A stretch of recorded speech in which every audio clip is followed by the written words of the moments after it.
साल बाद ब्रह्मा कुमारी के मुख्यालय शांतिवन में संस्था की कार्यकारिणी बैठक का समापन हुआ। 7 दिन तक लगातार चल रही इस बैठक में संस्था की ओर से आने वाले दिनों में होने वाली सेवाओं की रूपरेखा तय की गई। बैठक में 2000 से ज्यादा पदाधिकारी मौजूद रहे। सभी ने देश विदेश में चल रही सेवाओं का ब्यौरा दिया। संस्था की मुख्य प्रशासिका राजयोगिनी दादी रतन मोहिनी की अध्यक्षता में बैठक संपन्न हुई। बैठक में सभी जोनल इंचार्ज, सब जोन प्रभारी, सभी प्रभागों के अध्यक्ष, उपाध्यक्ष, राष्ट्रीय संयोजक, मुख्यालय संयोजक और मुख्य सेवा केंद्रों की वरिष्ठ बीके भाई बहनों ने भाग लिया। इस दौरान 75 सूत्रीय एजेंडे और देशव्यापी कार्यक्रमों पर चर्चा हुई। इसके साथ ही मंथन कर ये निष्कर्ष निकाला गया कि इस वर्ष दया, करुणा और शांति वर्ष के रूप में मनाया जाएगा।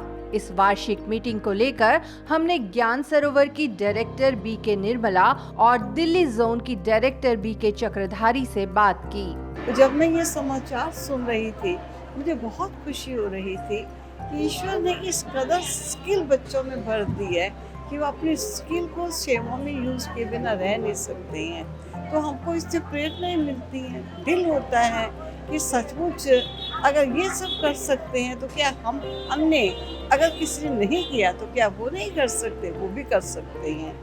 और भारत के स्वतंत्रता दिवस के विषय में जो हमारे प्राइम मिनिस्टर जी ने प्रोग्राम दिया, सभी इसको बढ़ चढ़ करके इस प्रोग्राम को कर रहे हैं, चाहे वो किस भी नाम या किस भी रूप से या किसी भी विंग से संबंधित है, लेकिन सभी विंग वालों ने इसको बहुत महत्व दिया है।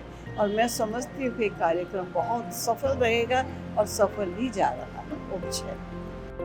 ये मीटिंग बहुत अच्छी रही और सभी ने उसमें भाग लिया और अपनी जोन की या विंग की मीटिंग का समाचार सुनाया, जिससे सभी को प्रेरणा मिली है कि फ्यूचर में क्या प्रोग्राम करना है।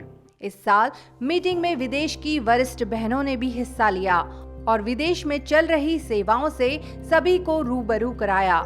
सभी विंग्स ने अपनी सेवाओं की वार्षिक रिपोर्ट पेश की। साथ ही आजादी के अमृत महोत्सव के अंतर्गत देश भर में जो भी सेवाएं चली उस पर भी चर्चा हुई।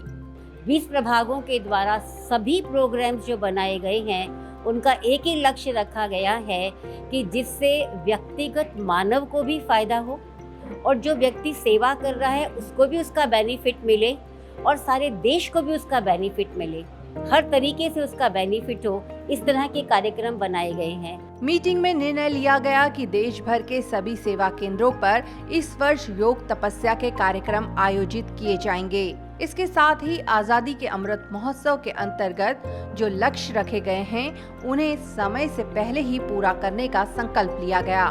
मीटिंग के दौरान ईश्वरीय सेवाओं को लेकर एक प्रदर्शनी भी लगाई गई, जिसे लोगों ने काफी सराहा। Bureau report, Madhuban news.